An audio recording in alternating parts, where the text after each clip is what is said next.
Hello, everyone. Welcome to the second session of Radically Rural 2021. We're so happy that you guys are all here to join us both in person as well as virtually. My name is Amanda Littleton, and we are part of the hosts for this track, the Land and Community Track. I work with the Cheshire County Conservation District. The focus of the Land and Community Track is exactly what it sounds like, land and community. Land is often the defining feature of a rural community.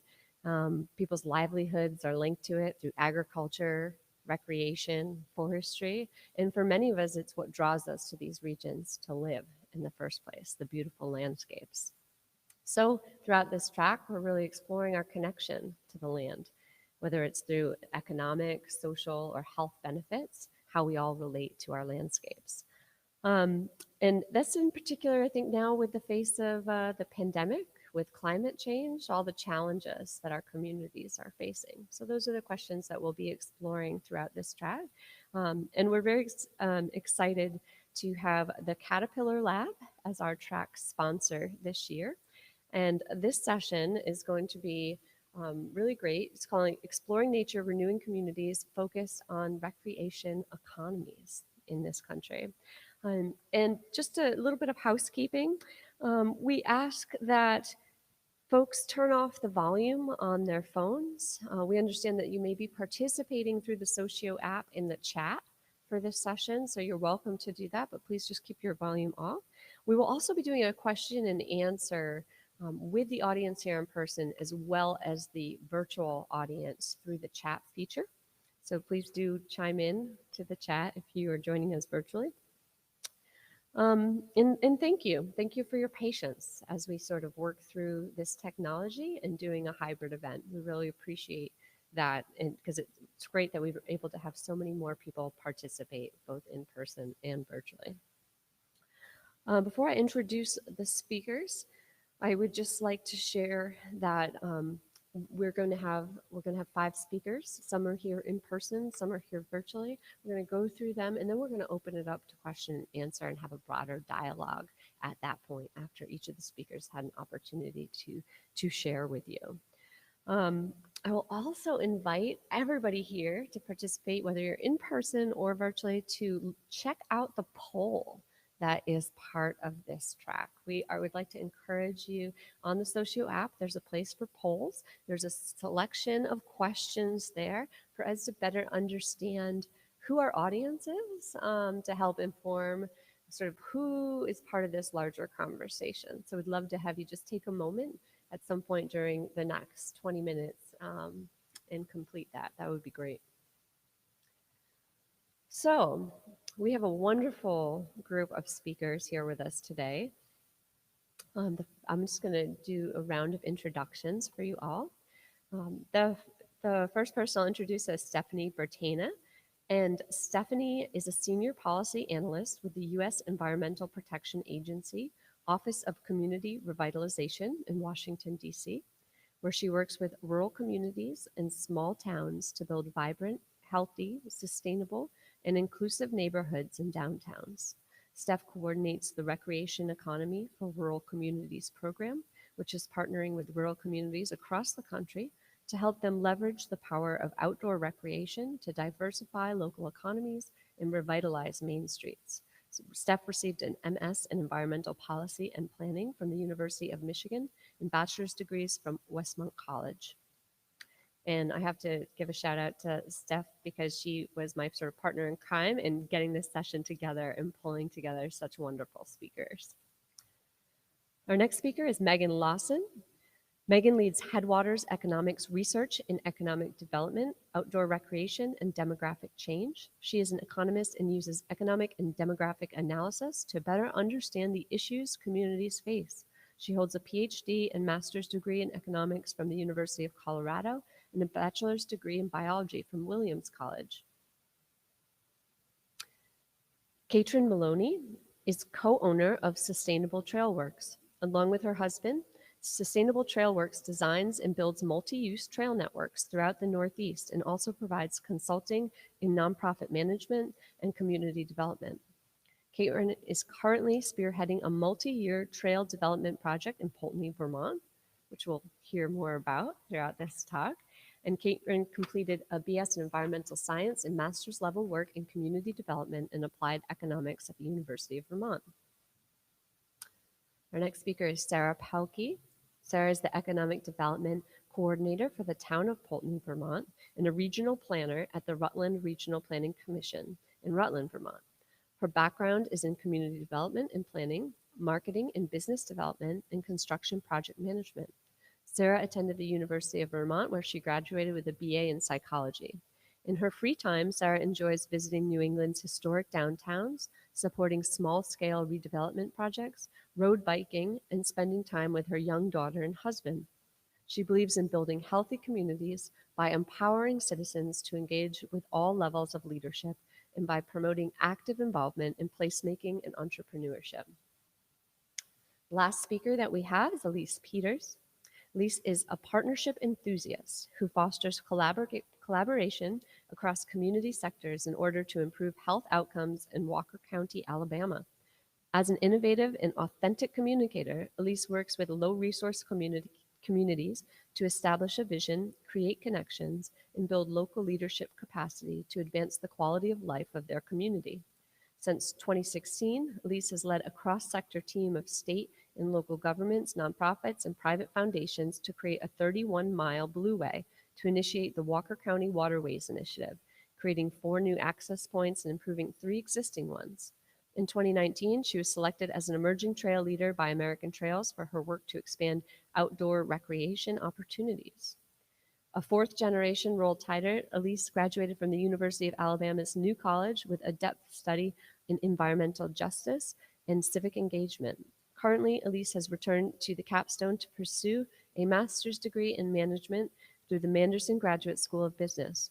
Her work through the RERC program has inspired her to delve deeper into the intersection of outdoor recreation, rural economic development, and social entrepreneurship.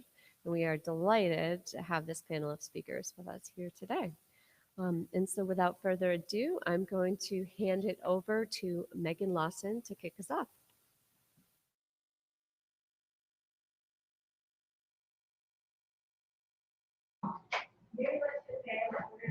Okay, thank you, everybody. I think and all see my screen and hear me. I'm really delighted to be a part of this panel, and I think I'm going to learn as much as the participants from just listening to the other panelists today. So today I'm going to talk about the elements of an outdoor recreation economy and everything that goes along with it. This knowledge is essential for communities that have an outdoor recreation economy or are developing one. Because without understanding how it works, communities aren't able to take full advantage of the economic diversification opportunity or mitigate the associated impact on resources and people. But first, before I go any further, just to tell you a little bit about Headwaters Economics. We are an independent, nonpartisan, nonprofit research organization based in Montana, but we work across the US. And our mission is to improve community development and land management decisions by providing data, information, and research to help inform some of the biggest issues that communities face around, especially around socioeconomic change and land use, like how to manage outdoor recreation, public land management, energy development, and climate-related disasters like wildfire and flooding. And I'm an economist at Headwaters, and I lead our research on outdoor recreation and public lands. So what is an outdoor recreation economy? This presentation is divided into 3 parts. I'm going to start with that, talk a little bit about outdoor recreation economics in the US, and some thoughts for places considering becoming a destination. If you come away with nothing else from this presentation, remember that outdoor recreation is about more than just tourism. So tourism is an essential part, but like the settler shows, recreation can support long-term economic development. And here's sort of a roadmap of how we think about the economics of outdoor recreation. And I'm going to zero in on each of these pieces. So starting with tourism, visitors come, spend money on restaurants, guiding services, and hotels, and then that money continues through the economy to support many other sectors. And so that's really the kernel where things start. But as I mentioned, it's more than that. We think of tourism really as a marketing strategy to bring new residents who first visited as tourists and fell in love with the place. Outdoor recreation helps to recruit new businesses and entrepreneurs, and then in turn helps those business owners recruit skilled employees. And we really start to see a snowballing effect. We also think about the importance of retirement and investment income. It makes up over 50% of all income in a lot of rural counties across the United States. And this we call this non-labor income from retirees and folks with investments supports many sectors across the economy, including construction, healthcare, and professional services like architects and engineers. And we know that retirees move to places with more public lands at a higher rate than places without, and so places with those amenity resources. And all of the above supports local tax revenue to provide essential public services like schools and roads and libraries. We know outdoor recreation also supports a high quality of life for the people who are already living there. The research has found measurable mental and physical health benefits for those who have access to the outdoors, with the biggest gains among elderly and low-income residents. And investments in trails and pathways gets residents active, and research has shown that those investments are less expensive and more effective than a lot of other public health interventions.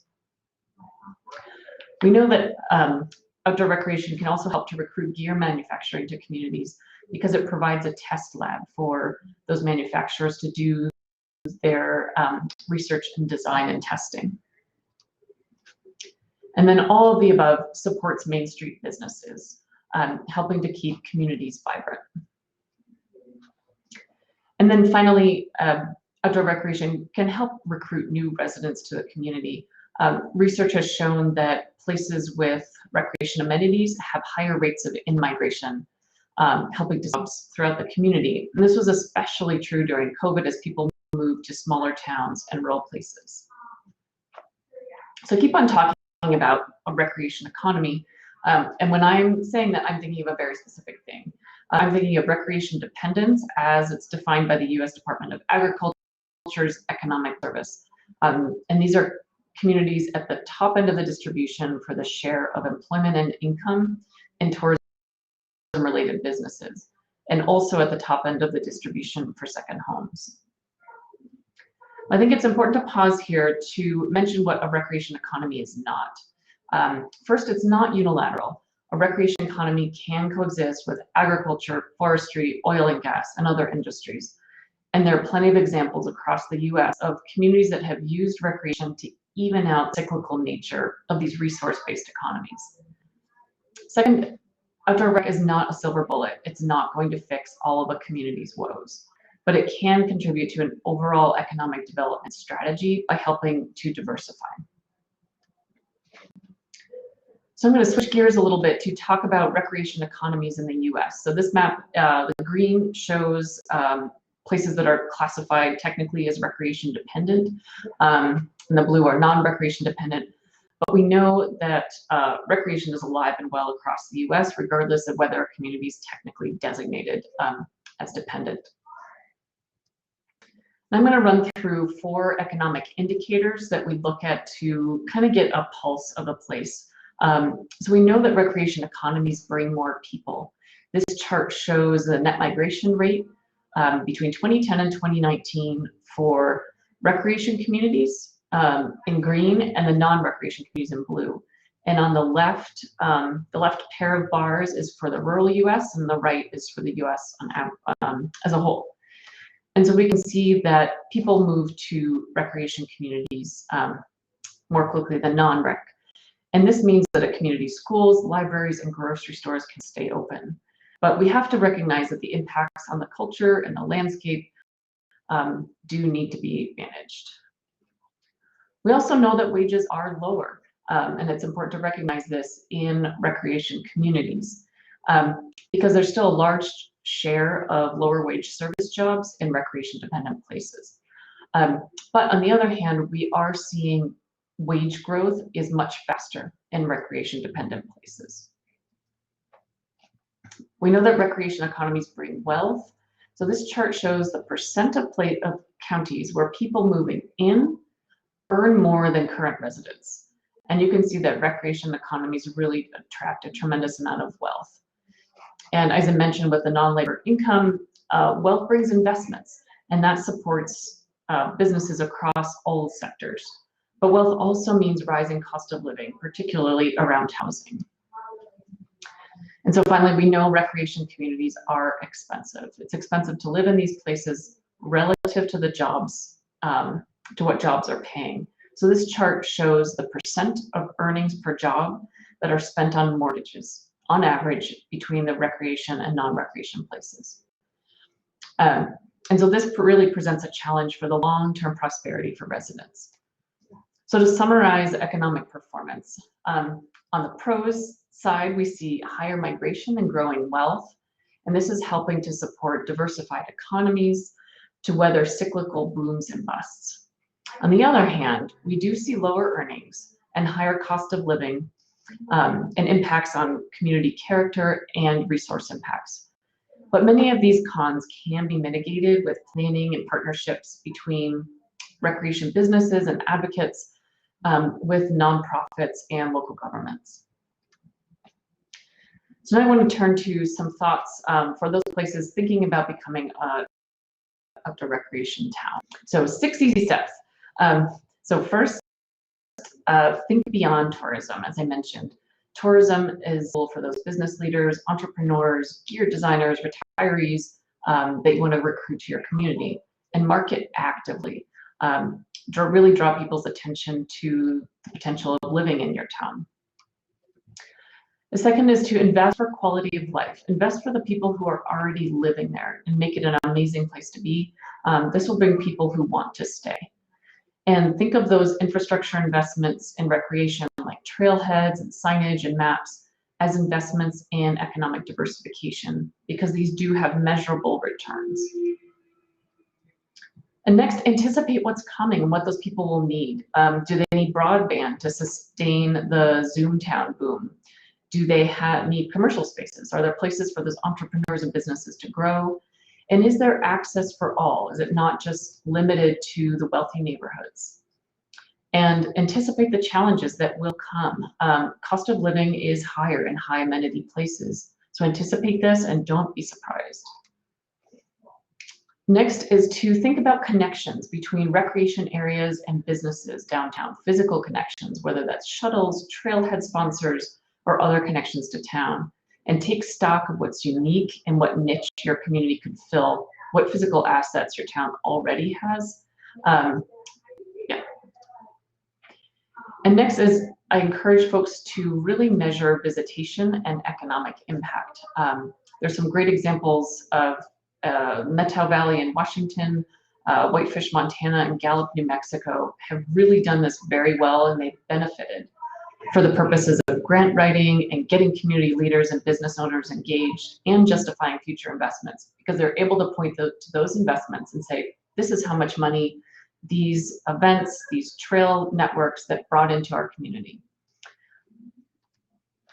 And then finally, think about partners and think about partnerships creatively, including business leaders like the Chamber of Commerce, elected officials and city staff, especially around planning and economic development, as well as those social service nonprofits who are working on housing affordability, transportation planning, and equity. So in conclusion, I want you to remember 3 things from this presentation. First is that outdoor rec is more than just tourism. It's really a chance to diversify economy. And second, that outdoor recreation is alive and well in the rural US, although many places are not yet technically dependent because there are other things supporting the economy. And so this is a great opportunity for diversification, things right.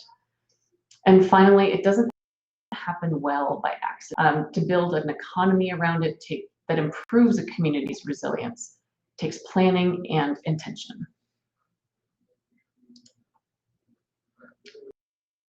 Thank you very much.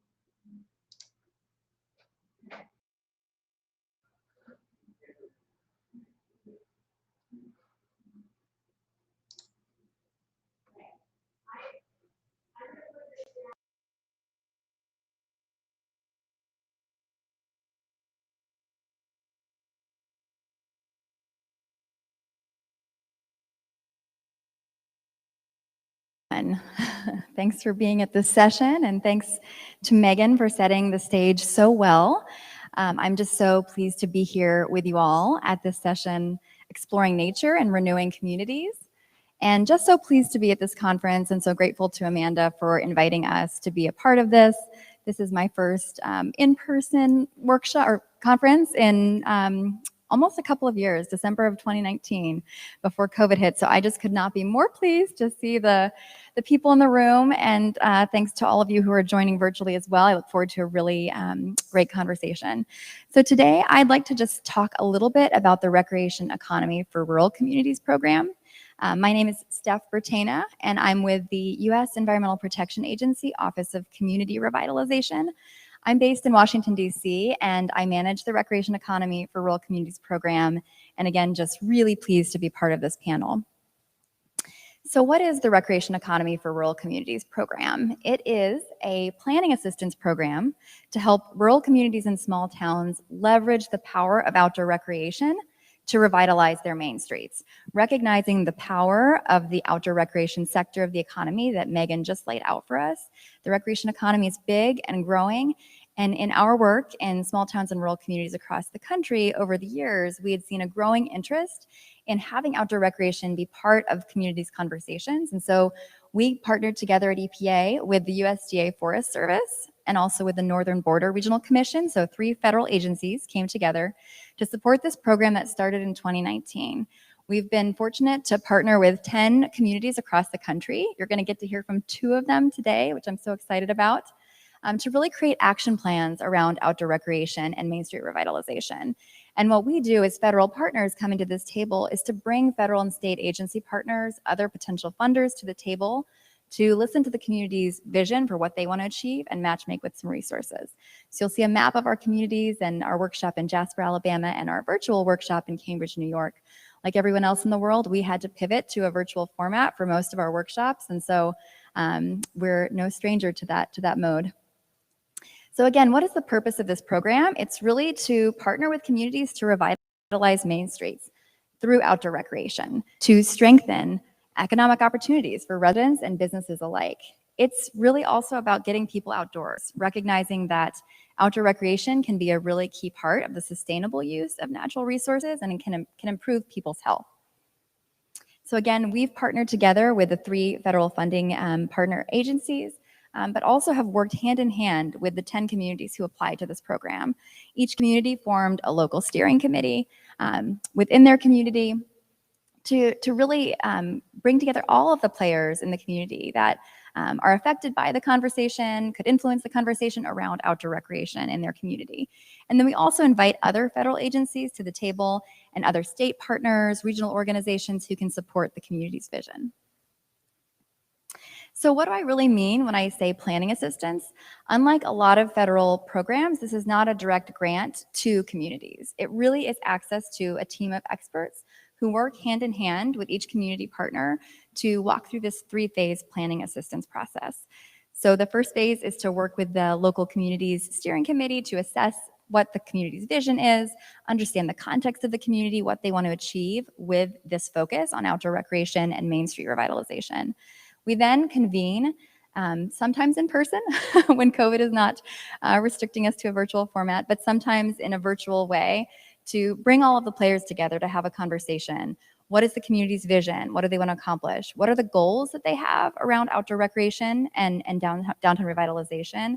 And what are some of the next steps, the tangible actions that the community wants to take in the very near term, in the next 6 months or 2 years, to really make progress on their goals? And I like to call this sort of a more catalytic planning exercise rather than a comprehensive planning exercise. It really is focused on kind of the near term to have some early wins to make successes that lead to longer term success as well. And then the last phase is really implementation. So we work together as a team to turn the conversation we have at the convening into an action plan that is really the community's marching orders for itself. What do they want to accomplish moving forward, and what are the resources to make it happen? So that's where we try to do some matchmaking with funding partners who can be helpful to the community as they implement their vision for the place in which they live. One part of our process is our community self-assessment, and I think we have some in the room for those of you here in person. This is just one of many tools that we use as part of our approach with this planning assistance process, and it really just helps the community walk through where they are in terms of outdoor recreation. Where are they in terms of their Main Street efforts, and where do they really want to go? So it's one tool that might be useful for your community as well. So again, here are our 10 community partners where we were able to work over the last couple of years. And again, you're going to hear from my friends in Poultney, Vermont, and in Jasper, Alabama. I could not be more happy to have them join this panel, and I'm so grateful for them to be here to tell their story. But we did work all across the country in the last couple of years. We worked in places like John Day, Oregon, which is transitioning from a timber-based economy to one that's really embracing outdoor recreation as part of their story. We worked with Thompson Falls, Montana, a community that's in a very remote part of Montana in a beautiful setting, but not always a place where people know to stop and stay as they're visiting the recreation resources in the area. We worked with Glenwood Springs, Colorado, and I'll tell you more about Glenwood Springs in a moment. And we also worked with Grants, New Mexico, again, a community rich with natural resources, with trails, with tremendous outdoor recreation assets, and it was really about tying all of those assets together for the community. We worked in places like Giles County, Virginia, with 5 small towns within the county that really are at the doorstep to tremendous resources on their national forests and their waterways, and yet don't always have the infrastructure and the amenities that are needed to support visitors and residents alike as they enjoy those amenities. We worked with Cambridge, New York, as they had recently purchased a new community forest adjacent to their downtown, and we really worked with them to think through how they could connect that new asset to their downtown and to other nearby assets. We worked with Gorham, New Hampshire, in the state in which we are right now, which has tremendous natural assets as well, including the Androscoggin River, and yet the town itself isn't always connected to the river, and so our conversations with Gorham are really about how they could tap into the tremendous potential to really tie downtown Gorham to some of those amenities. And we worked with Fryeburg, Maine, to think about how their Main Street revitalization efforts could better support them being a gateway community to the White Mountain National Forest. So that's just a little bit of a flavor of some of our communities, and I thought I'd just take a moment or two to share one story, and then I'm going to turn over to Sarah and Caitrin and with Poultney to tell their story in much more depth. But I did want to give a flavor from just one other community in which we worked. So this is Glenwood Springs, Colorado. We had our workshop with Glenwood Springs August of 2020 in the height of the pandemic. Glenwood Springs is a really beautiful small city on the western slope of the Rockies in Colorado. We worked with the city and a really robust steering committee within the community. Glenwood Springs is rich with natural assets. They have hot springs that they're well known for, fly fishing, whitewater rafting, ski resorts nearby, a really robust trail network, and also Hanging Lake, which is a really popular destination in the White River National Forest. Loved so much that the Forest Service had actually instituted a permitting system so that the resource itself was not overused. So this is a community with a fairly robust and developed outdoor recreation economy, and yet they're also facing the challenges of how to sustain the very resources that make them special and learning how to manage them well, to not overlove those very resources that really make them a special place to be. Tackling issues around affordable housing and creating living wage jobs, and how to really be authentic to who they are as they continue to grow their economy. At the same time, they also have a growing Latinx population in the community, and the city was really struggling through how do we continue to engage everyone in our community and make sure that everyone is benefiting. So these are some of the goals that Glenwood Springs decided to tackle through our planning assistance process with them. And you'll see it's everything from how do they safely and sustainably operate businesses that support the outdoor recreation economy within the context of a pandemic. We were working with Glenwood Springs in the heart of the pandemic response and recovery mode. So we thought a lot about that issue as many, many towns across the country were faced with. Also about economic diversification. I think Megan made this point. How can they think about the outdoor recreation piece of their story as one part of a really robust economic puzzle that they're weaving together, and in a really diverse way? We also talked a lot about affordable housing. This is a theme that came up a lot in the previous session in this track, but how can Glenwood Springs really create affordable housing that's accessible for everyone, both seasonal and permanent residents? And similarly, how can they become a community that's really for all? One that's ensuring that underrepresented groups are involved in the decision-making process, able to access the very resources that make them special, and really benefiting from the outdoor recreation economy. We also talked a lot about physical connections and physical infrastructure needs, like sidewalks and trails, transit, other systems that connect people to downtown and to the resources that are nearby. And lastly, just how they can continue to maintain their authenticity. As they transition and change their economy, how do they continue to be the place that's a wonderful place to live, work, and visit? So since their workshop last August, Glenwood Springs has been hard at work implementing their plan. They received an implementation grant from the Outdoor Recreation Roundtable to support the development of an outdoor recreation gear lending library to make sure everyone has access to these opportunities. They've been hard at work sustaining businesses downtown as they've recovered from COVID, but also from a really devastating fire that actually was taking place in the community the week we held our workshop.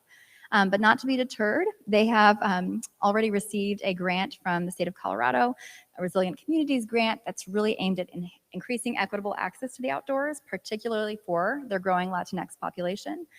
They've also been connected to statewide efforts around outdoor recreation planning and the state's Office of Outdoor Recreation. And they took their community action plan to their city council, demonstrating their commitment to implementing it. So briefly, what have we learned from this pilot round of this program? And again, you'll hear more from both Poultney and Jasper shortly. But from my vantage point, I would say we've learned through this program that so many rural communities and small towns are really reinventing themselves. They're reinventing themselves, and they're thinking about how outdoor recreation can be part of their story of economic diversification, of downtown revitalization, and really reinventing their communities. We've also learned that place matters. So communities in this regard that are the most successful are those that are thinking about their outdoor assets, but also thinking about their main streets and the places in which they are situated. It's really that marriage of those two that really leads to a lot of success. We've also learned that, I like to say that work works. This approach is needed. We had 170 applications for this program when we first announced it, demonstrating the demand for planning assistance and then also for implementation support to help make their plans a reality. And so we've also seen in the short year or so since our workshops how much success has really resulted from this conversation that was started here. I will also say that in my experience, and again, not just through this program, but in my 12 years or so of working in small towns and rural communities across the country, it's really the community spark plugs like Sarah and Caitrin and Elyse that you're going to hear from that are making things happen in their communities, and building capacity within communities is the best investment in my view. I'll also say that we have really seen that matching communities' vision to the resources to make it happen is where you see the most success. And we've been so pleased to see the federal, state agencies, private support come alongside to support the planning efforts, implementing the plans that have resulted. So I think the last thing I'll say here is just that there's so much that's working well in small towns and rural communities. And my question for all of us is how can we lift up those stories, inspire others, and create more positive examples of rural success? And I do think that this conference and this summit is such a positive and uplifting venue for doing just that. So I just want to applaud the conference organizers in that regard. There's so much discussion of what's wrong, and I think not enough discussion of what's right. So in closing, I will just say that we're in the planning stages for announcing a new call for communities to apply for this program for a second round. So please stay tuned. I put our website there and my contact information. We will be having another round of this program, so would love your help thinking about what communities that you might know who would be interested in being part of this next round of our assistance. And I will also just share a picture of my two favorite outdoor recreation enthusiasts, my kids in our backyard, National Park, Rock Creek Park in Washington, D.C., just to say that it's this next generation that's being affected by the decisions we make now. So I think with that, I will turn it over to Sarah with Poultney, and she's going to take it from here.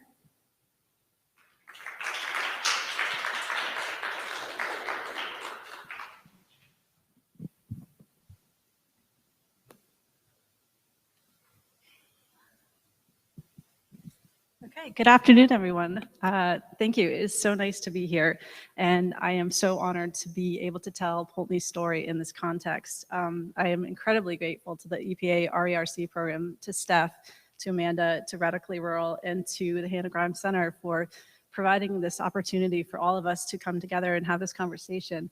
Poultney is in a really interesting place right now, and I'm grateful to share that with you today. So I am Sarah Pelkey. I am the Town of Poultney Economic Development Coordinator, and we're going to take you through a little bit of an introduction about what Poultney is and why this is so important for us right now. This first view is a image of Lake St. Caitrin, which is an incredible resource in Poultney. Beautiful lake that has been a part of the community and part of the story for a long time. But this view in particular is from the top of the trail network. And we're hoping that many of you get to see it, not just on this slideshow. So the starting place for Poultney. Poultney is located on the Vermont-New York border in the Lakes region of Western Rutland County, about halfway between Rutland, Vermont and Glens Falls, New York. The southern surveyed border between the two states meets the Poultney River behind the former Green Mountain College. Poultney, it's interesting that this says the Lakes region, because one of the things that Poultney is contending with in developing a recreation economy is its identity. Poultney is also known as, it's known by many names. The area that it is in is known by this, is also called the Stone Valley, the Slate Valley, the Lakes region, and increasingly it's being referred to as the Southwest Kingdom. So I have to give a shout out to our friends in the Northeast Kingdom of Vermont for that opportunity. This is an aerial photo of the village. Poultney Village is a beautiful setting. It's a very walkable place. It's anchored by the Green Mountain College at the end of the main street, and it is it's walkable. It's sorry, lost my train of thought there for a moment. It's very much a part of this story. This is our main street, and very located to the new trail system that is being built. It's about 3 miles from here. The other very important part of the story is East Poultney, which is a lovingly preserved historic area. This is a picture of the Baptist Church on the East Poultney Green. Again, the trails that are being built as part of this recreation economy development are integral, and they're very closely located. So we are getting new life on this town green, which is used by many others in the community. And it's just really beautiful. So I think the historic aspects of Poultney are a really important part of this conversation. Also, a little bit more about Poultney as part of the starting place. It's a community of about 3,600 people. Many of those are under 18. Poultney has an elementary school and a small high school, and an informal model is small in size but big in spirit. That is absolutely true. Poultney is very fortunate to have an incredible number of community volunteers and activists who are all coming to this development of a new economy. Volunteerism is alive and well in Poultney, and many services are provided by those who look to be involved or just give back to the community. Major economic drivers in Poultney area include slate quarrying, light manufacturing, education, recreation, and agriculture. There are many businesses, brick and mortar, online, and a combination of both, and new entrepreneurs are always welcome. These photos show a little bit of that history. The slate quarrying history is predominant in the area, in Poultney in particular.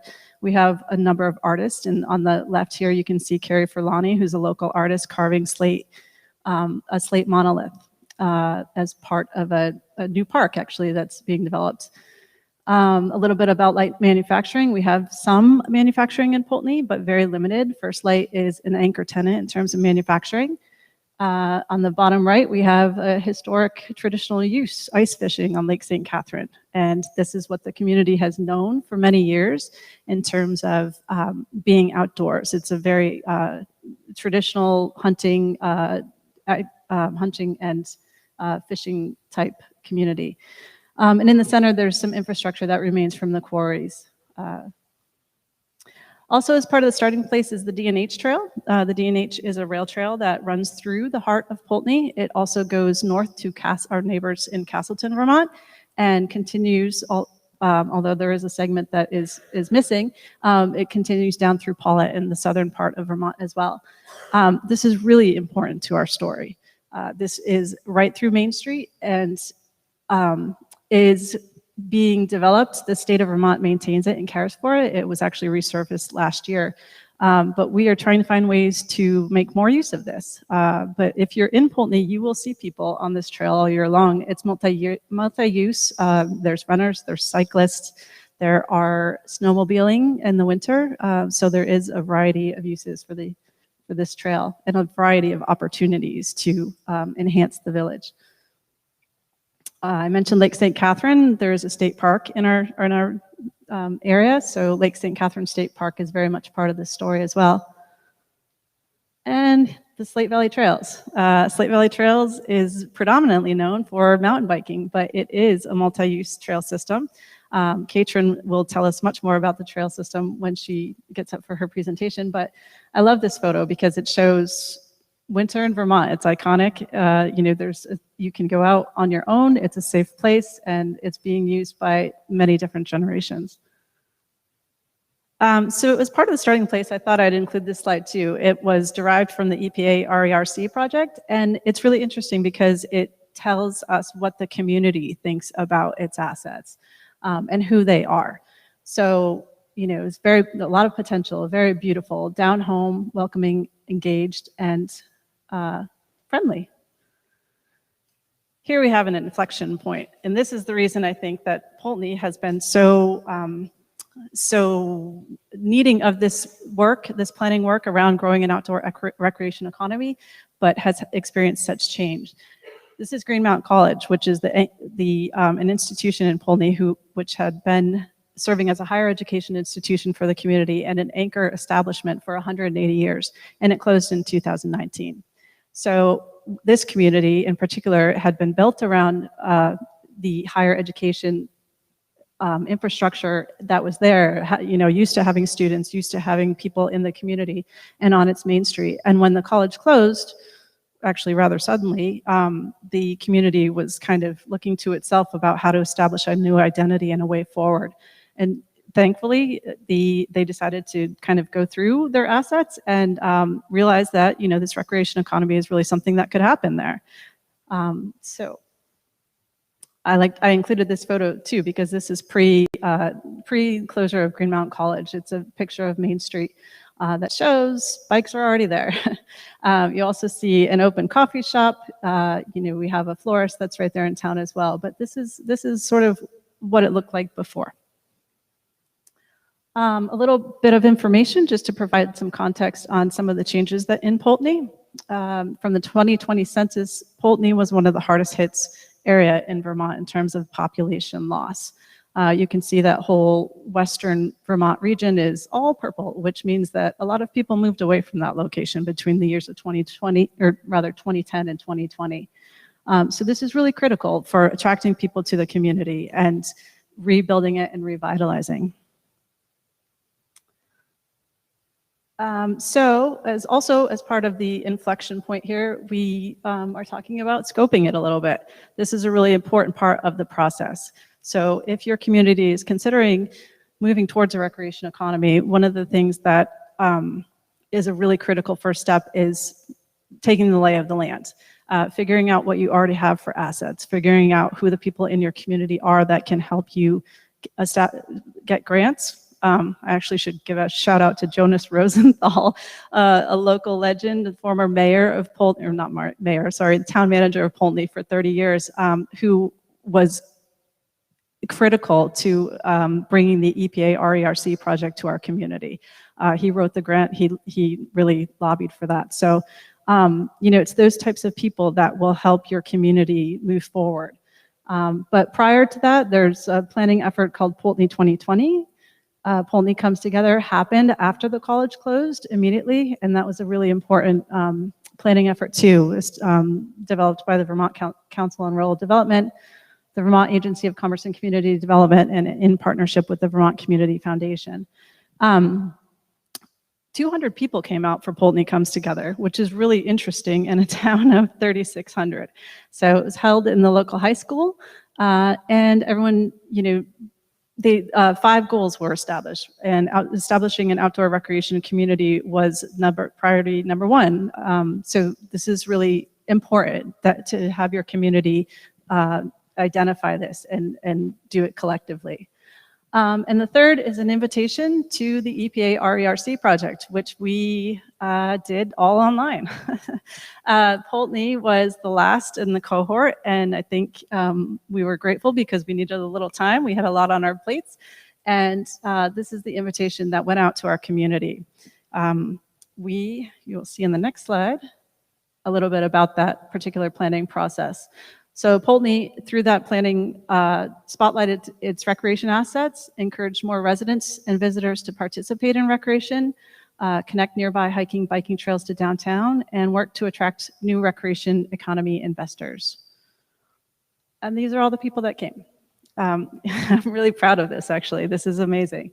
So the series, or the workshop, was a week-long series, and we had attendance throughout the entire thing. So virtual workshops absolutely work, and it was very inclusive, and I think a lot of people were able to present their opinions and their views and their goals that otherwise maybe wouldn't have been able to. So now I'm going to turn the presentation over to my colleague and local legend, Caitrin Maloney, for just a few minutes, and she's going to tell us a little bit more about the community.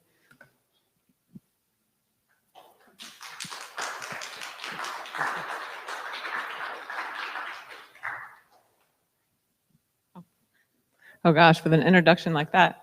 Well, thanks to everyone for being here and all the organizers. This is absolutely excellent, and for the setup here. So Sarah mentioned that I had been involved in some trail work in Poultney. So let me just tell you a little bit about my work, and that will kind of set us up for what I'm going to talk about. So I came to Poultney in 2018. My husband and I decided to go into business together. He was building trail in northern Vermont, and I was working for a nonprofit. We had a client come to us with a really big idea. They wanted to fund the creation of a really large trail network in Poultney. They saw a need in the community. It had been something that was identified by various community forums, as Sarah had mentioned, and they had the resources to sort of support this. So that was an exciting opportunity, because not only were we looking at developing a trail network, but my skills and my background in nonprofit management and community development sort of drove me to propose that we not only develop this trail network, but also invest in the community and sort of not just drop a bunch of trails in Poultney and just kind of leave, but really see what we could do to really engage the community and build the recreation economy, build the health, get the youth involved. So that's kind of where I'm coming from. We started this in 2018. We went through a lot of permitting, Act 250, for those of you that are in Vermont. That's a big deal. We got permitted to build 45 miles of trail, interconnected trail for hiking and biking. So that's really exciting. And that was in 2018. So now, 2021, we've completed 38 miles of trail so far. We have a few more miles to build, and we've done a lot of work to sort of connect the community to the trails. And that's very much what I've been working over the past, I guess, 3-4 years. This is a picture of the school. So in many rural communities, the school is sort of the heart of the community. So this is a good place to start talking about the community and connecting the community to the outdoor recreation economy. So I think my biggest takeaways over the past 3 or 4 years is that community is economy, especially in rural areas. You have to start with the community and build from there. You want to become a recreation town, you have to start with the community. You're not going to start with tourism. Again, you have to start with the community. And how do you gain access to the community? Well, kids are key. So we really want to engage youth, because that is a way to really engage with the community. Again, schools are like the heart of communities. And then a third takeaway is participating in the RERC project. Those structured, rich community conversations can provide a great base to build on and create those social networks that the keynote speaker was talking about. So I'm gonna tell you some stories about some Poultney people, and they sort of embody these 3 concepts that have kind of emerged over the past 3 or 4 years. So on the left here and on the right, this is Ryan. Ryan is a teen mountain bike coach now. This is his new bike. And this is Ryan doing some trail work. So Ryan started working with me and our Pulteney Summer Recreation Mountain Bike Camp last year.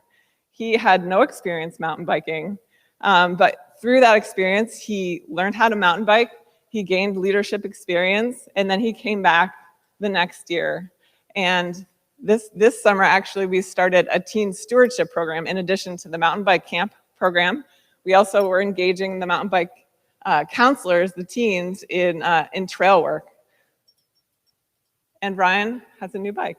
So his new bike actually was donated by a local person that saw the teens out there and said, I've got this bike and it looks like some of these kids could use bikes. And so he donated the bike to our program just out of sort of running into us. So this is how these connections happen. And this is Tim Johnson of Johnson & Son Bike Works. So Hampton, New York is just over the border into New York, but it basically functions as a part of Pulteney. And Tim is wonderful. So Tim actually fixed that bike that Ryan was standing next to because it needed some repair. It was a donated bike. So Tim very generously repaired Ryan's donated bike. And he's been working with SVT to develop, SVT, Slate Valley Trails, to develop trails in downtown Pulteney and near the elementary school as a volunteer because he sees that community need. He also participated in the RERC program, and he received a grant to create a fleet of bikes for the Pulteney elementary school kids to use on that trail that he helped develop behind the elementary school. So there's a small connection there between Ryan and Tim. Let's go further and see more social connections. This is Bob. Bob is my mechanic. Bob is also Ryan's dad, and Bob is also a new mountain biker. So the other day I went into the shop to get my car fixed, and Bob was so excited to tell me that he had been out on the trails with his 12-year-old daughter, and he said he actually liked it, which was very exciting to hear. And not only was that exciting for me to hear as a passionate mountain biker myself, but also I was excited to hear that he was taking his 12-year-old daughter out because she is also going to be a future mountain bike counselor for our camp. I just know it. So how does this fit to the recreation economy? Well, in a small way, Bob was also asking me about these bike racks and hitch mounts, and people in town are asking him now that mountain biking has come to Pulteney in sort of a big way. You know, what about these bike racks? And so he's seeing the interest in his mechanic shop, which is really interesting. All right, one more separation here. So on the right, Mark and Owen Teeter. Mark's on the left. He sold the mechanic shop to Bob, the one in the previous slide. And his son, Owen, on the right, was living in Jackson Hole when the pandemic hit. Owen moved home, and Mark, having retired from his mechanic shop, they decided to fix up their existing infrastructure. They have a set of camps on the lake, and they're opening a bike hostel to host mountain bikers there on the lake. And Owen's not going to go back to Jackson Hole. He's going to stay in Pulteney, which is really exciting. And both Mark and Owen participated in the RERC program. And on the left there is Owen participating in a Slate Valley Trails work night. So at some point someone mentioned, I think it was during the morning session here, about new people, new Vermonters coming back. Well, Owen was born here, but he's spent time in Jackson Hole. He has immediately gotten involved in the local trail stewardship group, Slate Valley Trails. He's doing work nights, he's helping with local events. So he's really jumped in to help out, which is just a demonstration of that. Now we get to Michelle. Michelle is a lovely individual. And if you can't read her shirt, it says, "Welcome to the fabulous Pulteney, Vermont, home of Lake St. Caitrin. What happens stays here," but nothing ever really happens here. So Michelle is the director of the local senior center. She participated in the RERC project, and she learned about Slate Valley Trails through that workshop. She decided she wanted to do trail work, and so she's been coming out to trail nights. So her and Owen are there on the right, standing next to each other, and she also wants to get her seniors involved in the teen stewardship program, we were talking about next summer having the seniors come out and work alongside the teens. The teens can teach the seniors how to do trail work, which sounds really exciting. So that's my story. So you can see the thread of those three sort of concepts moving through the people of Poultney. The other thing that I think that has become apparent through my work the past few years in Poultney is that there are unexpected connections that can be made in the community and outdoor recreation realm. Here's a picture of our lovely library. Hello. So the Slate Valley Trails partnered with the Poultney Public Library to host a story trail at the Slate Valley Trails. So this is, the story trail is about 17 little stops around a very beginner-friendly trail that you can walk or bike, and geared towards children. The children can go with their families around and read the story as it unfolds throughout the trail. So that's an example of a really sort of unexpected partnership between outdoor recreation and community groups. And we've found other sort of unexpected partnerships with other local community groups. Some of them are listed on this slide.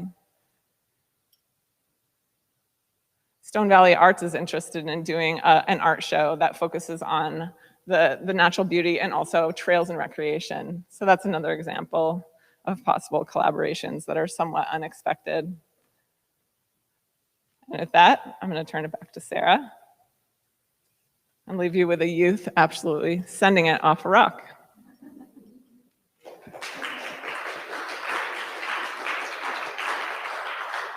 Thank you, Caitrin. Yeah, this is, if you haven't noticed, we are establishing a theme here.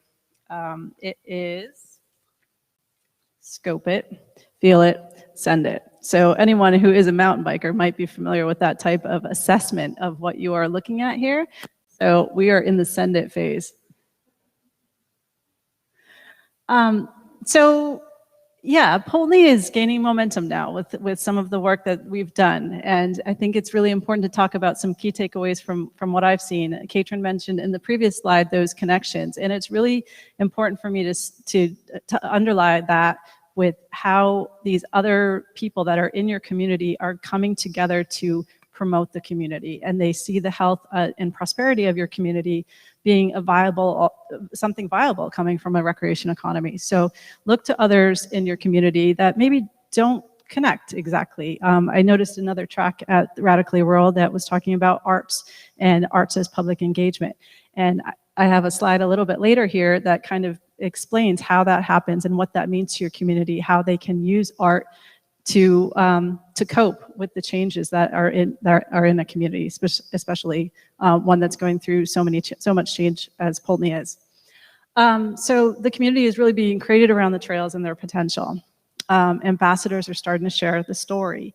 We have some wonderful people that have been there all along, but more and more, even weekly, we have people that are coming together and saying, hey, did you go to Slate Valley Trails this weekend? I was out on the lake, or have you heard about this particular hike? Or actually next week they're starting to plan for youth to use the River and Rail Trail, which is actually in our village for a Halloween hunt.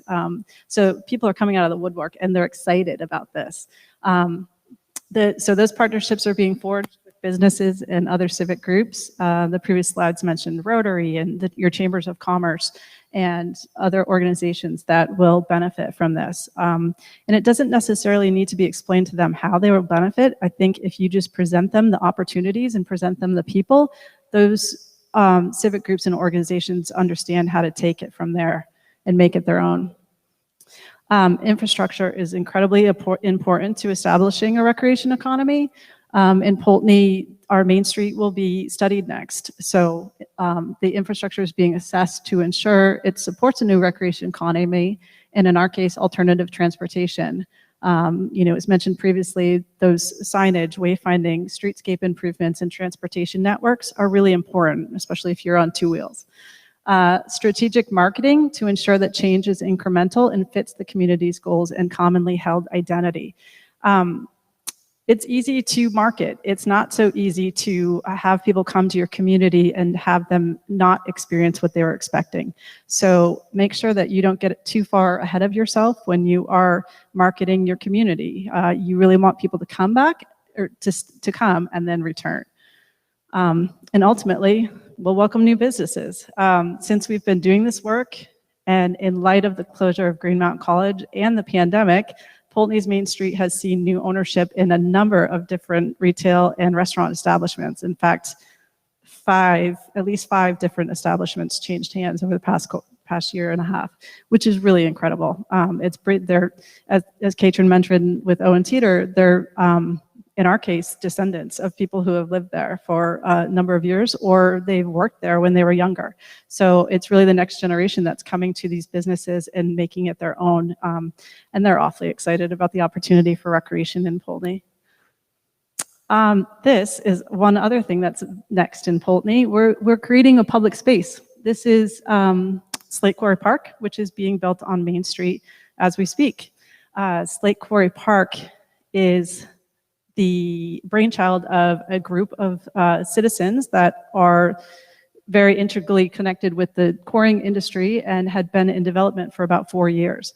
They finally got to the point where they're ready to build, and they're building this summer. So this is a very important green space that's being built on Main Street, one that doesn't really exist. You need to make sure that, again, your visitors that are coming to use the recreation also have places to go and spend some time and enjoy themselves.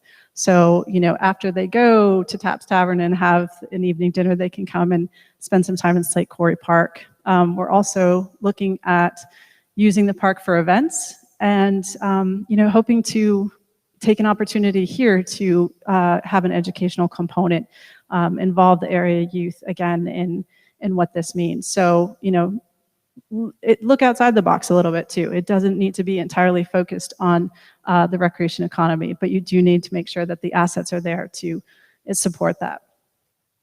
And of course, the big question, what's happening at Green Mountain College?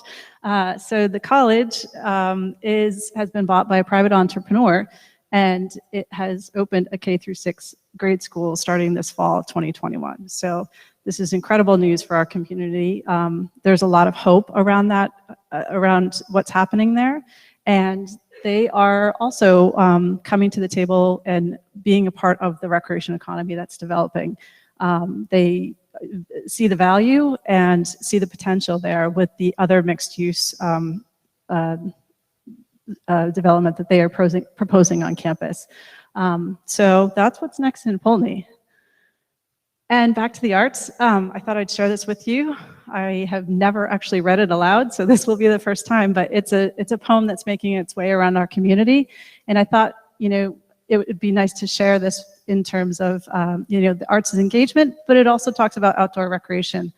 So Poultney rises. Together we rise, small town with a huge heart, connected to our past while gazing to our future.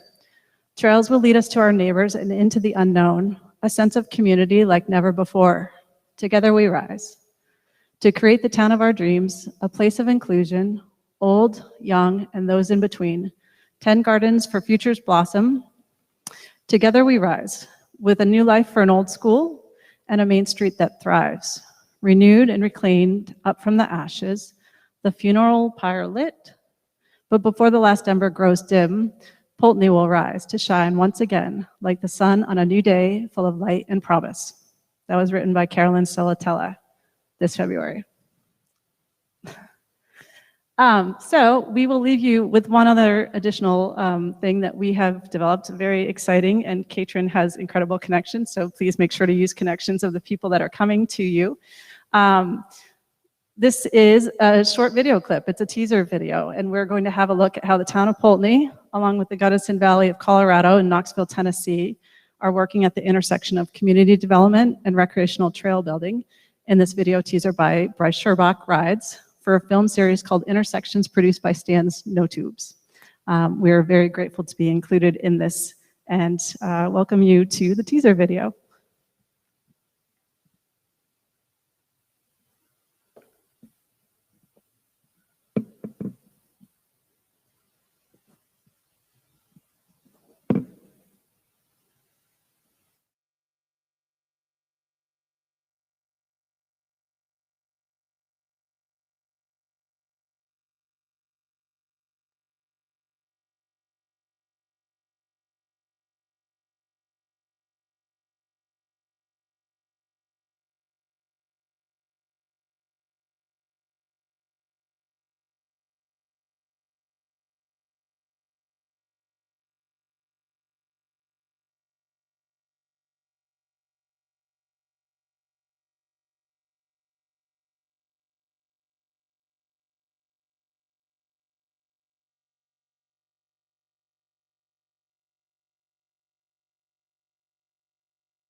We'd love to hear. That was exciting. All right, now turning it over to Elyse Peters.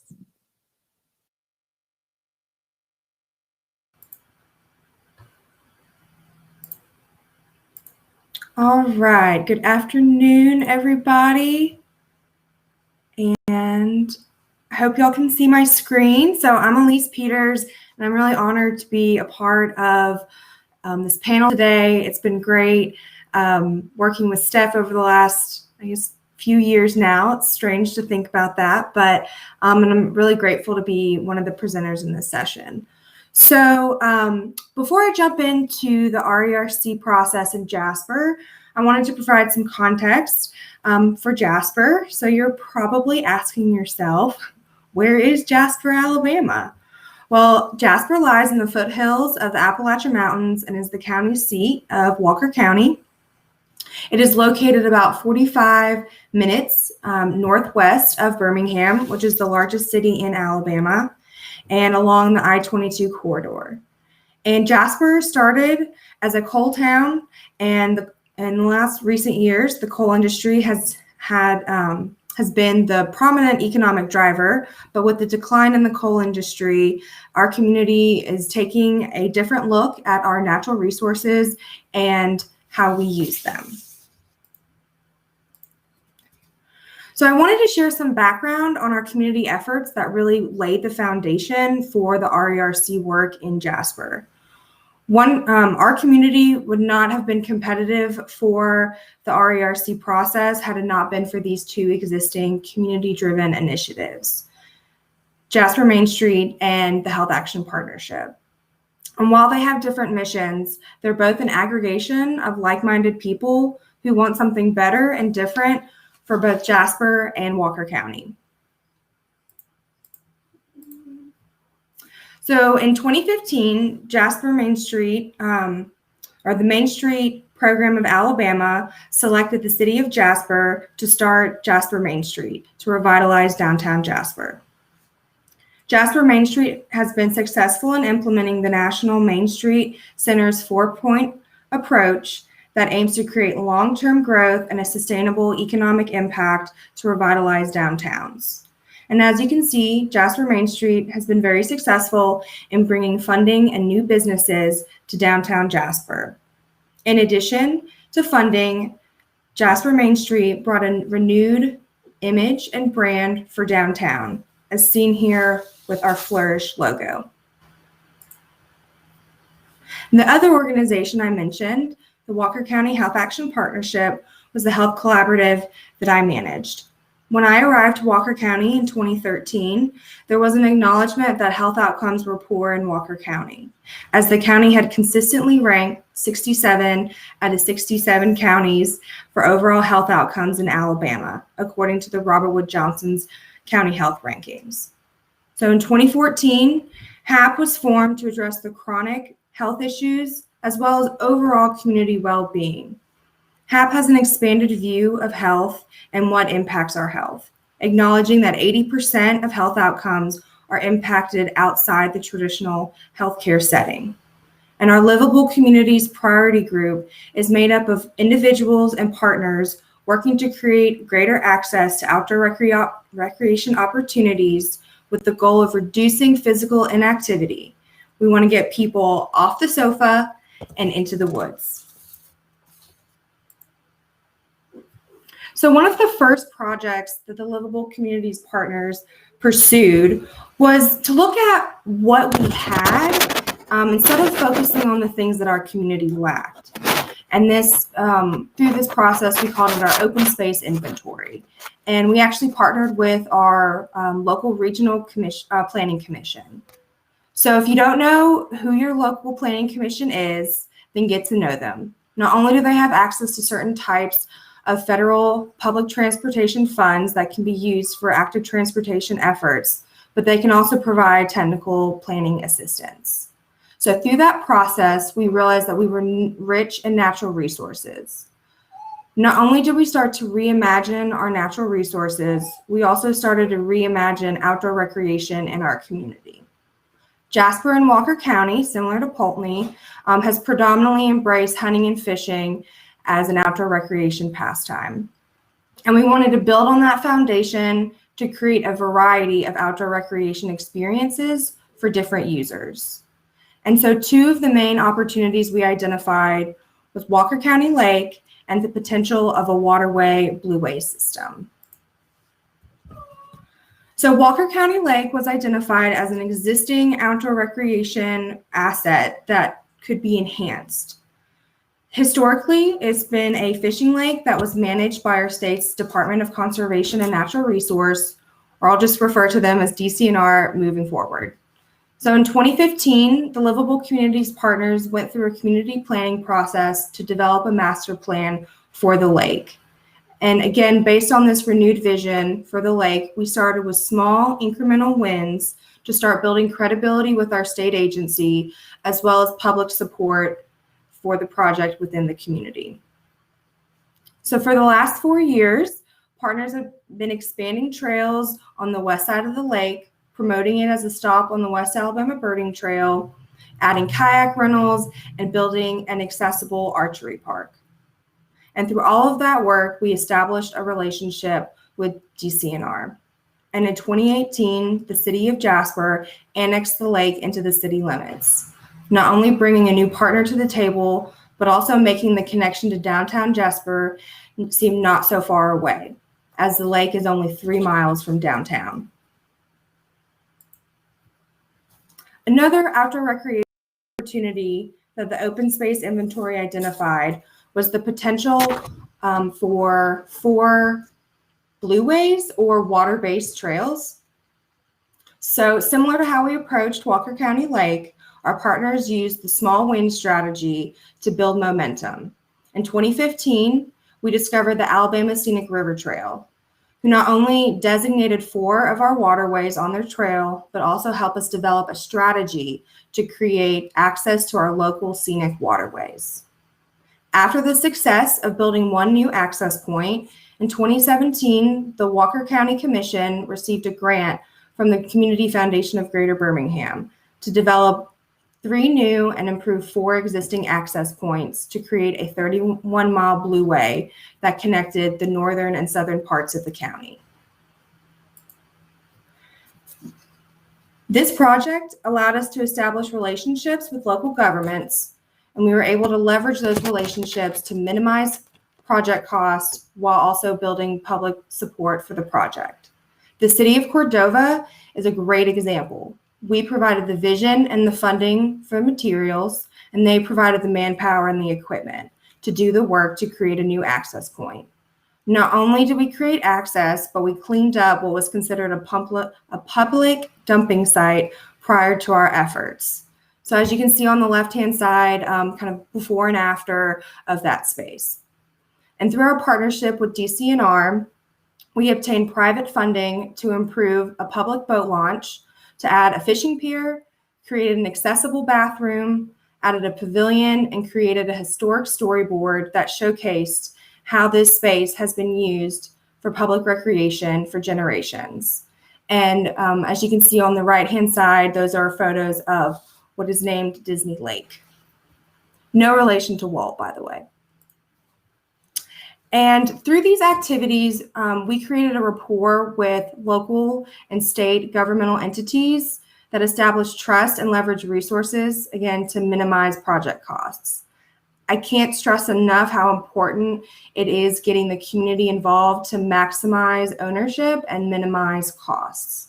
It might take a bit longer, but it is important to establish a joint vision, build relationships, identify resources, and have people have some skin in the game. Again, it is their community. And as you can see here on the bottom right, that's actually the mayor of Cordova and his daughter Tallulah. So over the last few years, Jasper Main Street and HAP have been operating separately yet supportingly. In 2017, Jasper Main Street promoted Walker County Lake as a staycation during spring break. And in 2019, Jasper Main Street Partners started Slow Spokes, a community bike share program, and a local riding group that they say, spandex are not required. And through the RERC program, we really saw the potential to braid these two initiatives and identifying common goals to align our work. So on the one hand, you had the budding downtown and the process of revitalization through Jasper Main Street's efforts, and a growing outdoor recreation interest for new amenities through the work of the Livable Communities Group and Health Action Partnership. And by having both of these community-driven efforts on the ground and making progress, we felt that our community would be competitive when applying for the RERC. So I'll kind of shift a little bit into kind of the RERC and the outcomes. So as you can see here, our local steering committee was made up of key HAP and Jasper Main Street stakeholders and partners, local, regional, and state representatives, as well as folks from both the public and the private sector.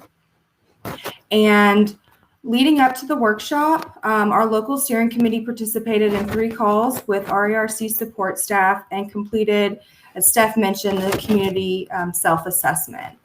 And while some of our partners had worked together in the past, having the self-assessment tool provided a new lens to view our community and our outdoor recreation and economic development work. And when we got together to complete the assessment, our committee really started to form and see how each of us fit into this broader vision. And one of the best outcomes from the process was being connected to state and federal resources. For example, in our original application, one opportunity we had identified was working towards Jasper being a trail town or a gateway to the Bankhead National Forest.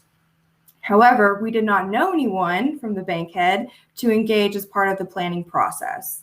And the RERC support staff were able to connect us with Andy Scott, who's in the kind of bottom picture to the left, who's the district ranger for the Bankhead National Forest. And he's been a wonderful addition to our local steering committee.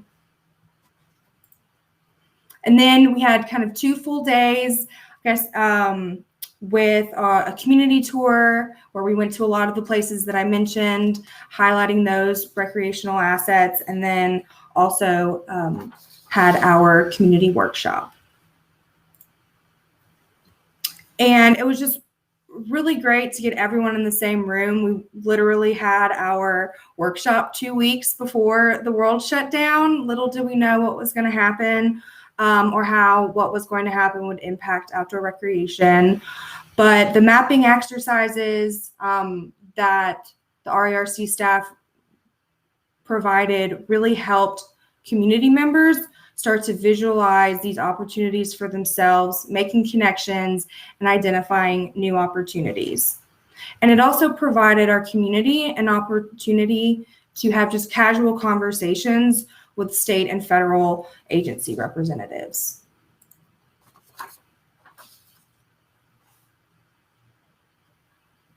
So here, I won't go into this, but here are just some of the 4 goals that our community selected and are included in our community's action plan. So now I want to talk about how that action plan has been leveraged locally to really be a catalyst for outdoor recreation. So in Walker County, or at Walker County Lake, the RERC really helped accelerate those improvements. The city of Jasper signed a formal agreement with their state agency, DCNR, to maintain the trails, as well as cut in new ones. We also partnered with local Eagle Scouts to add a series of benches and footbridges along the existing trails. We partnered with our Rotary Club in Jasper to build an elevated birding platform that looks like a giant nest, working with the Birmingham Audubon to design an educational birding sign. And these are both efforts to continue to highlight the lake as a stop on the West Alabama Birding Trail.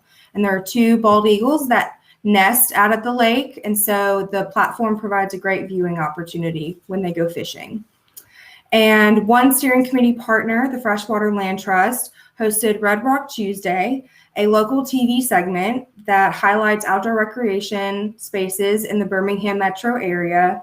And this was the first one that was hosted outside of Birmingham. The mayor spoke, the commissioner of DCNR spoke, and it was a really great day for partners to reflect on improvements. And we even hosted the ribbon cutting for the birding platform. And another impact of the RERC process in aligning outdoor recreation was a priority in aligning that within Jasper Main Street and the city of Jasper. Portions of the Outdoor Recreation Action Plan, or the RERC Action Plan, has been incorporated into the city's overall comprehensive plan. And almost 32% of residents surveyed said outdoor recreation opportunities were one of their top 3 issues regarding the future of Jasper. Jasper Main Street, also in partnership with Rotary, created a pocket park along Town Creek, expanding sidewalks and adding outdoor fitness equipment, as you can see on the right. And this was the first step towards developing Town Creek. In the middle is kind of a conceptual idea and potential for that pocket park. And Town Creek was identified as a potential greenway to connect the east and west sides of downtown, and that kind of came out of the RERC workshop. The creek has kind of been more of a break in people's mind downtown, but now we're really seeing it more as a connector and an opportunity for economic revitalization downtown. Jasper Main Street has engaged a real estate redevelopment firm out of Birmingham for the potential of retail and housing development downtown along the creek. And walkability is a huge part of the redevelopment. And as part of the Town Creek redevelopment project between Jasper Main Street and the city of Jasper, the city has announced plans to renovate Share Auditorium. In the heart of downtown and along Town Creek, the auditorium was constructed as part of the New Deal. This historic building has been an eyesore over the last few decades, but the efforts to improve and restore downtown, as well as buildings along Town Creek, have brought a renewed vision for this building. The city is already in the process of removing the facade of the 1970s to expose the original stone. There are even talks that the city of Jasper might be moving its expanding town or city hall into the building. And earlier I mentioned efforts to create access to public waterways in order to develop blueways across the county. And so another one of our steering committee members from DCNR, we established that relationship, kind of continue to foster it through the RERC process, and that was absolutely invaluable. With a better understanding of the outdoor recreation vision for our community and partners in place willing to collaborate, part of a recent settlement has been allocated to our community to improve and expand access along the Mulberry Fork of the Black Warrior River, the third of the 4th ASRT designated waterways. Additionally, during the pandemic, our existing access points were greatly used by local and regional travelers. One of our county commissioners who has helped with the Waterways project, who's always been commented on the usage of one of the new access points in his district.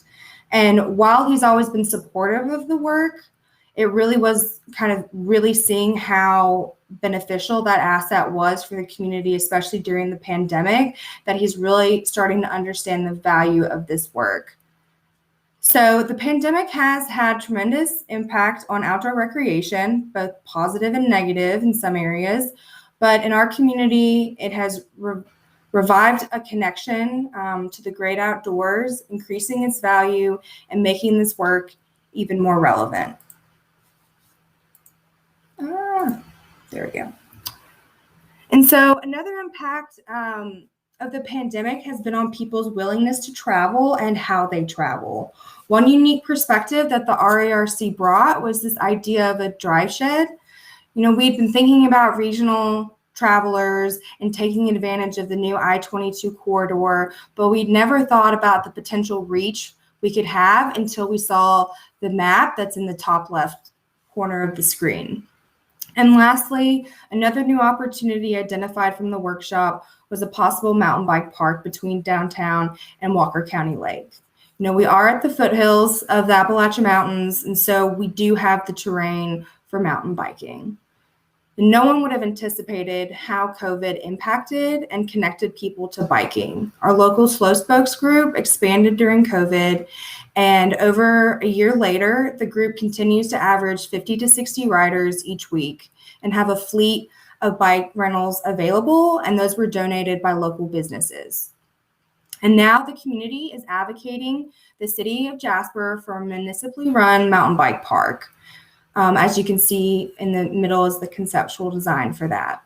And so with this initial momentum behind mountain biking, we decided to apply for an ORR grant for an RERC, sorry for all the acronyms, implementation grant. And a local group of mountain bikers formed a 501c3 at the end of 2022. And they have been instrumental in implementing the grant to improve an underutilized trail between Jasper High School and Jasper Elementary into a multi-use trail.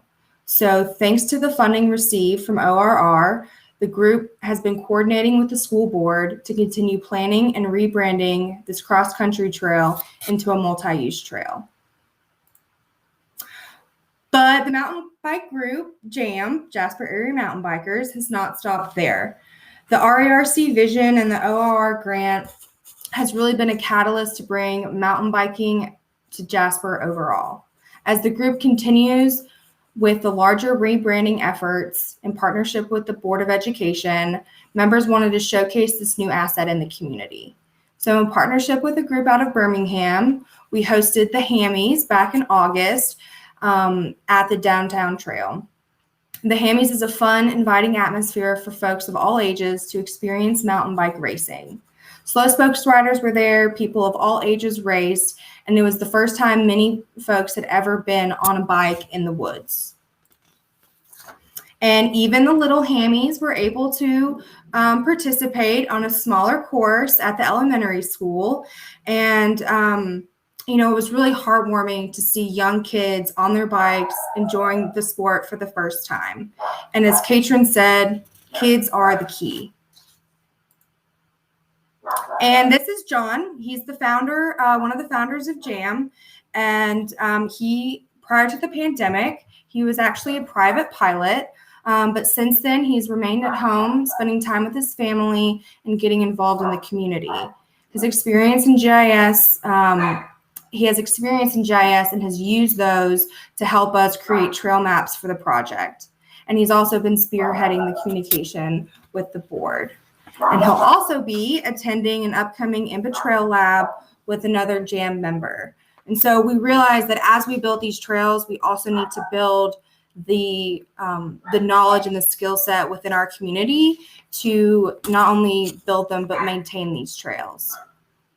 So I will conclude by stating that the RERC process has allowed our community to not only elevate our outdoor recreation efforts, but create alignment and solidify new opportunities to grow outdoor recreation as an economic driver in our community. While we have a long way to go with shifting our community's perception of outdoor recreation, we're getting there through this new renewed vision for our community. So thank you all.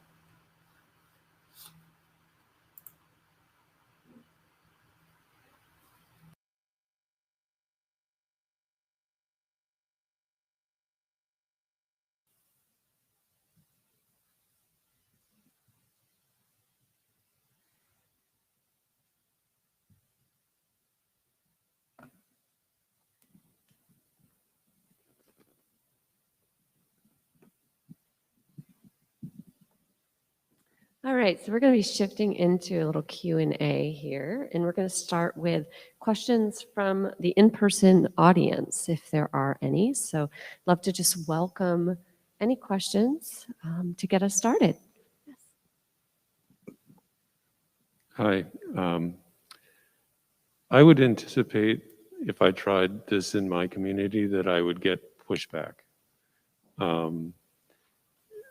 In my community, it would be just people who just didn't want anybody who wasn't living in the community. How did any of you answer that, if you ever heard that? Are you asking about the RERC process and bringing experts into the community to lead the planning conversations? 32% at the workshop, I think it was in Alabama, said that outdoor recreation was their top 3 priority. That's not a lot of people. And so what about the other 70% of people who don't think it's that important? What do you say? How do you convince people that this is a good thing for the community? Well, Elyse may have something to add about that specific statistic from Jasper, but I would say from, kind of my perspective, working with this, group of communities that we got to work with through Recreation Economy for Rural Communities, is you do have to have that interest at the community level. And, going where the energy is really important. And I, again, would be curious to hear, Jasper's story or Poultney's story in terms of that. I mean, there are always going to be, community members who are skeptical. I mean, I can think of some of our, community partners through this program whose, whole economies are shifting, whether that's, away from timber or oil and gas or, coal. And, having the conversation around, is outdoor recreation part of our story, is a real conversation to have. And sometimes, the community has to have that conversation to see if there's the energy to do it. But I think having kind of a willing cohort of community members is really key. And then building on, what you have and sort of building on those sort of small successes and the people who have some energy around it. But I don't know, Elyse, do you have ideas? Yeah, I would absolutely, because, I think a lot of people don't think about Jasper or Alabama as being kind of very forward thinking and kind of we want to keep things to ourselves. But there are absolutely people in the community that, don't necessarily agree, or they just want to hunt and fish and that's it. But I think through this process, it really brought like-minded people together that kind of felt like outliers in that thought.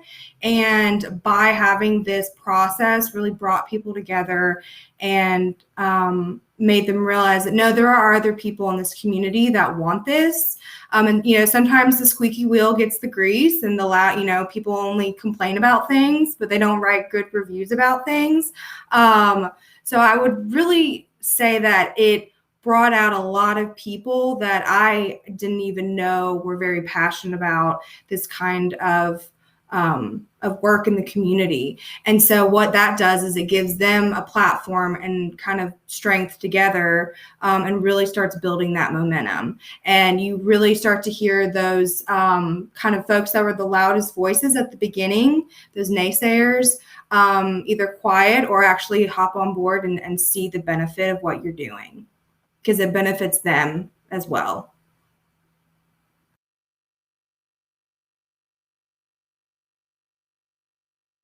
On, bringing together the people that do care, and that sort of spreads, and that you can build momentum there. And what I was talking about with the community engagement, that's sort of like a parallel process. Like we were doing that community engagement, and then we had the RERC. And so again, you're like going towards where people are interested and going towards the positive and just building on that positive momentum.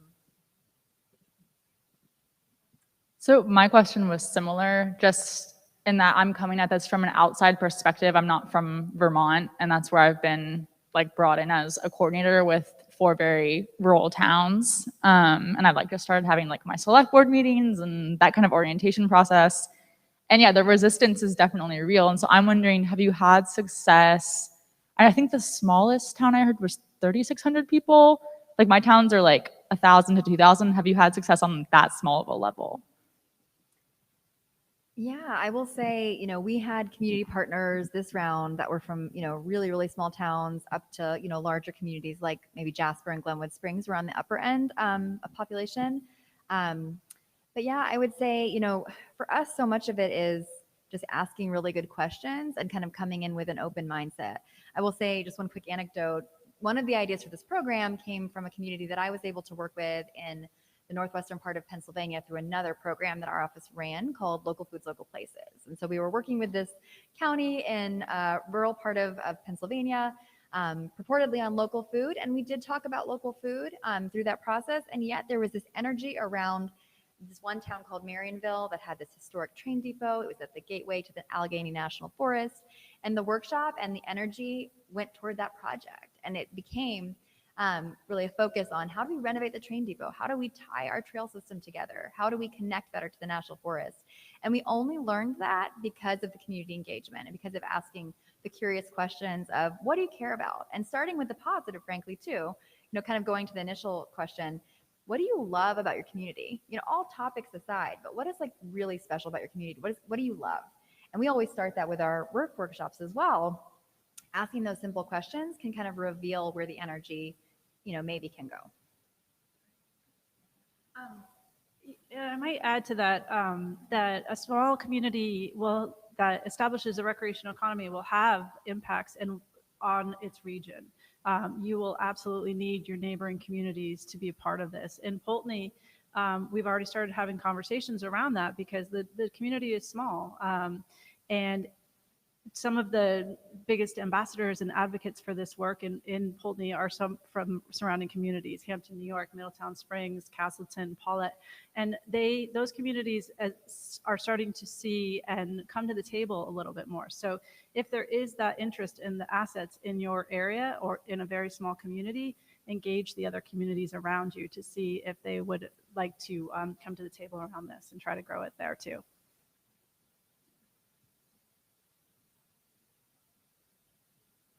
Are there other questions from the room? Thank you. I'm curious of the population impact.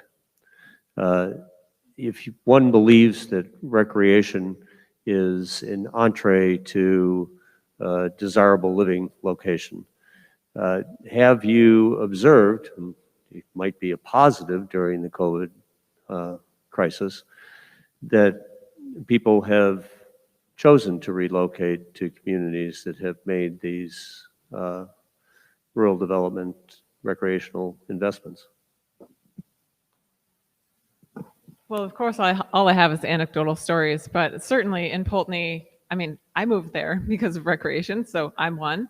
But just this spring, a couple moved to Poultney because it was within commuting distance to Glens Falls and New York and had trails. And I just went out on the trails with that guy last weekend. So there's that story, and then like probably 5 other families. And for a community like Poultney, that is significant to have like 5 families move for recreation in 1 year. And COVID aside, I don't know about that. I'd like to see, maybe perhaps Megan has more to add to that as well, because she did allude to some of the statistics around that earlier. Yeah, thank you, Amanda. And we are definitely seeing, mostly, unfortunately, we don't have the data isn't in yet on migration and people moving to places, but where we're seeing that reflected is in housing prices, where we do have more up to date data, and we're definitely seeing a surge in housing prices, and I think in recreation places, and I think a lot of that is due to in-migration, people moving to these areas.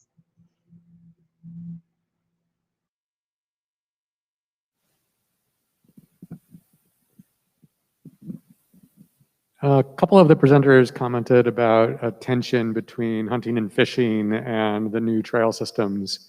I'm just curious about tension between different kinds of trail uses. So you can build a great trail network for mountain biking, but it's not always compatible for hiking, say, or you've got a good Nordic ski network that then the snow machines wreck, or you can classic ski but not skate ski. So I'm wondering if you have some advice for how you balance between the portfolio of different possible trail users versus a dedicated kind of, it seems like we're going all in with mountain biking, and now the horseback riders are kind of left out to dry or something like that.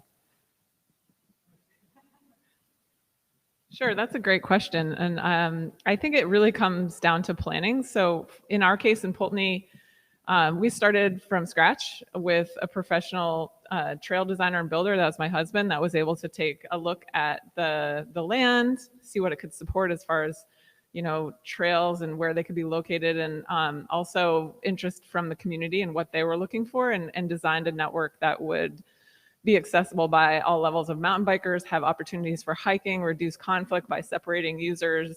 We have some one-way trails, for instance, that are specific to mountain biking, and then we have other trails that are specific to hiking. So that's a matter of definitely taking the time to do the planning upfront. Not all communities have that opportunity because a lot of communities already have existing trails, but there are ways that you can go in and make some changes to the network in a thoughtful way in order to accommodate a variety of uses. And we see no issues with hikers and bikers, and our trail data suggests that there are just as many hikers as there are bikers, because we do have trail counter data. And we don't really see issues from that. But I think, again, it comes down to the planning and how the trails are laid out. One other just anecdote around that, and I wish our Gorham, New Hampshire friends were here on this panel too, because I think Gorham, their workshop focused a lot on, that challenge of ATV use versus non-ATV use, and how do you ensure compatibility of users and all of that. And so I think they're a good case study to sort of look at in this regard. And they've done some kind of innovative things in terms of digitizing their maps for both ATV and non-ATV use. I know they've done some work to kind of redirect ATV traffic kind of away from their main street, because there were some conflicts and some noise challenges with that. But I would also just say, in all of our workshops and our work, we always ask the first question of, what does outdoor recreation mean to you? And that kind of reveals, from a community perspective, what are all the activities that people value and love, and making sure that all of those interests are kind of represented at the table in the conversation, so that you can have that effort to sort of do the planning from a macro scale where you have the chance. So I definitely think, widening the table and inviting everyone in has been helpful in my experience too.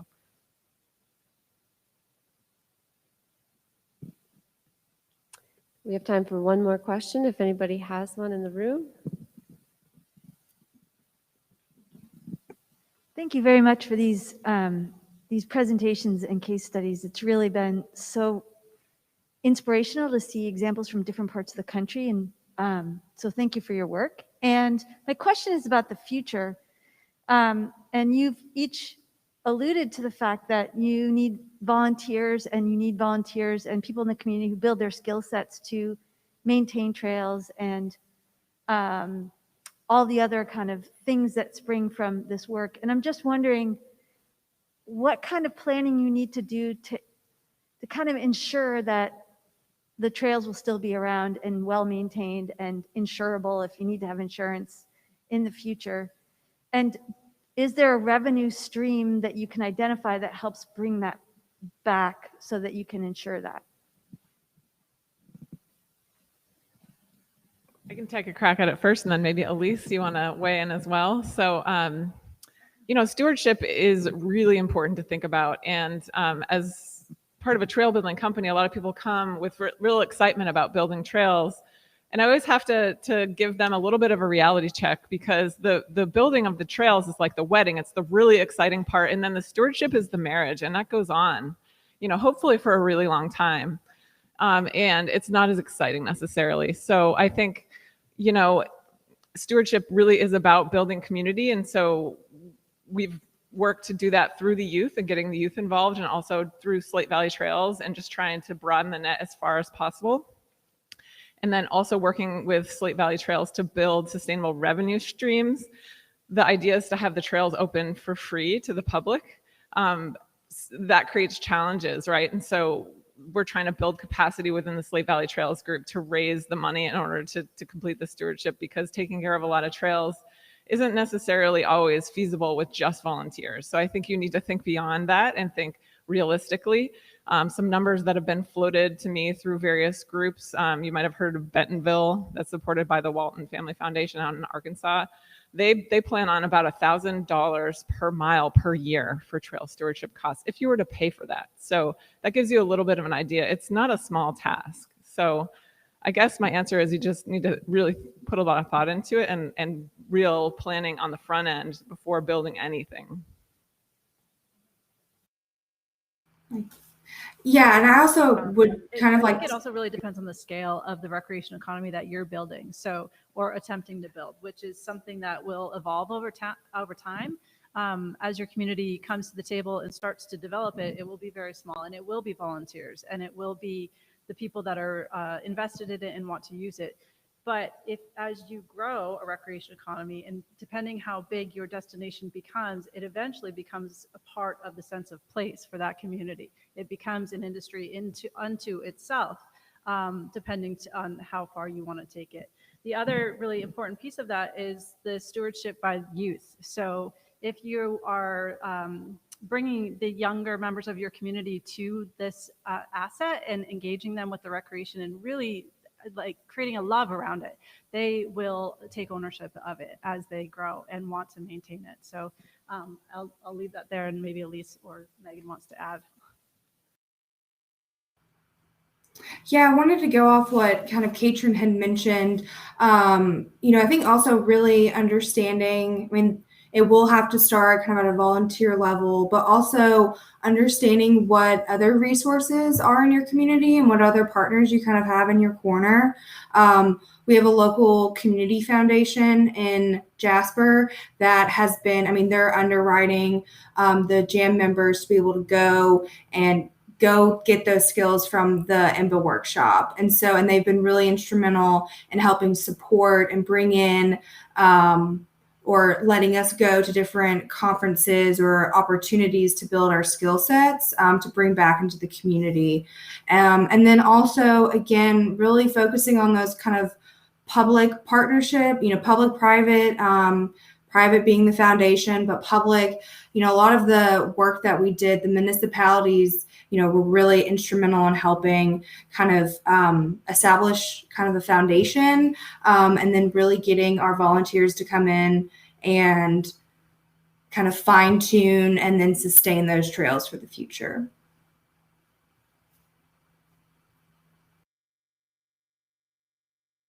I do have a question from a virtual attendee, and I think this one might go to Megan, but I'd be interested to hear from others as well.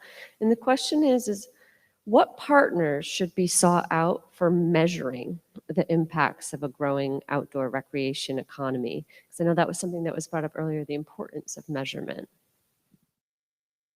I think tourism bureaus, whether that's, at the state or regional level, they have at their fingertips a lot of really good data, and also oftentimes have that expertise for of how to do local surveys and economic impact studies.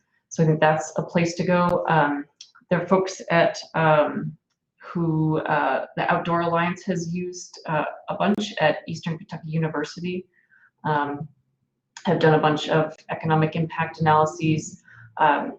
We also do those too. I didn't want to toot our own horn, but we're working on some exciting research right now to take advantage of novel data sources. So like weather and app data and how often people are using Google search trends, and combining that with some limited trail counter data to come up with estimates of trail use. So there are quite a lot of resources out there. Anyone else like to chime in on that last question? Okay, well, with that, we are slightly over time, but this has been wonderful. Please join me in thanking our panel.